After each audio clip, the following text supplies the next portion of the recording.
ಚಿನ್ನದ ನಾಡು ಅಂತ ಹೆಸರಾಗಿದ್ದ ಕೋಲಾರ ಇತ್ತೀಚೆಗೆ ಬರದ ಬೀಡಾಗಿದೆ. ಆದ್ರೆ ಇಂತಹ ಬರದ ಜಿಲ್ಲೆಗೆ ರೋನೋ ಸೈಕ್ಲೋನ್ ಜೀವ ತುಂಬಿದೆ.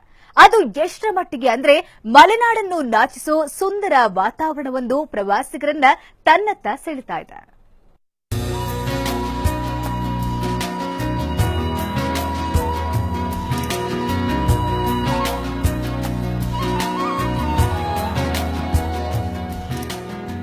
ಸುತ್ತಲೂ ಮಂಜು ಕವಿದ ವಾತಾವರಣ, ಬಂಡೆಗಳ ನಡುವೆ ಜಲಪಾತದ ಛುಳುಛುಳು ನಿನಾದ, ಹರಿಯೋ ನೀರಿನಲ್ಲಿ ಪ್ರವಾಸಿಗರ ಆಟ.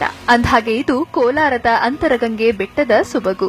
ಬಂಗಾಳಕೊಲ್ಲಿಯಲ್ಲಿ ವಾಯುಭಾರ ಕುಸಿತದಿಂದ ಸತತವಾಗಿ ಸುರಿದ ಮಳೆ ಕೋಲಾರಕ್ಕೆ ವರವಾಗಿ ಪರಿಣಮಿಸಿದೆ. ಕೆರೆಗಳು ತುಂಬಿ ತುಳುಕ್ತಿದ್ರೆ ಅಂತರಗಂಗೆ ಬೆಟ್ಟ ಊಟಿಯಂತೆ ಕಂಗೊಳಿಸುತ್ತಿದೆ. ಇದೇ ಮೊದಲ ಬಾರಿಗೆ ಬೆಟ್ಟದಲ್ಲಿ ಫಾಲ್ಸ್ ನಿರ್ಮಾಣವಾಗಿದ್ದು ಸುಮಾರು 30 ಅಡಿಯಿಂದ ನೀರು ಧುಮುಕ್ತಿದೆ. ಈ ಸುಂದರ ದೃಶ್ಯವನ್ನ ಕಣ್ತುಂಬಿಕೊಳ್ಳಲು ಪ್ರವಾಸಿಗರ ದಂಡೆ ಆಗಮಿಸುತ್ತಿದೆ. ಇದು ಫಸ್ಟ್ ಟೈಮ್ ಈ ತರ ಮಳೆ ಬೀಳ್ತಾ ಇದೆ. ಸೊ ಸಿಚುಯೇಷನ್ ನೀರು ತುಂಬಾ ಚೆನ್ನಾಗಿದೆ, ನೋಡೋಕ್ಕೂ ತುಂಬಾ ಚೆನ್ನಾಗಿದೆ. ಸೊ ನಾನು ರಿಕ್ವೆಸ್ಟ್ ಮಾಡ್ಕೊತೀನಿ, ಎಲ್ಲರೂ ಬಂದು ನೋಡ್ಲಿ ಇದೆಲ್ಲ.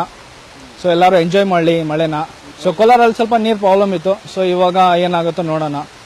ಸೊ ಚೆನ್ನಾಗಿ ನೀರೆಲ್ಲ ಬರ್ತಾ ಇದೆ, ಸಿಚುಯೇಷನ್ ಎಲ್ಲ ತುಂಬಾ ಚೆನ್ನಾಗಿದೆ.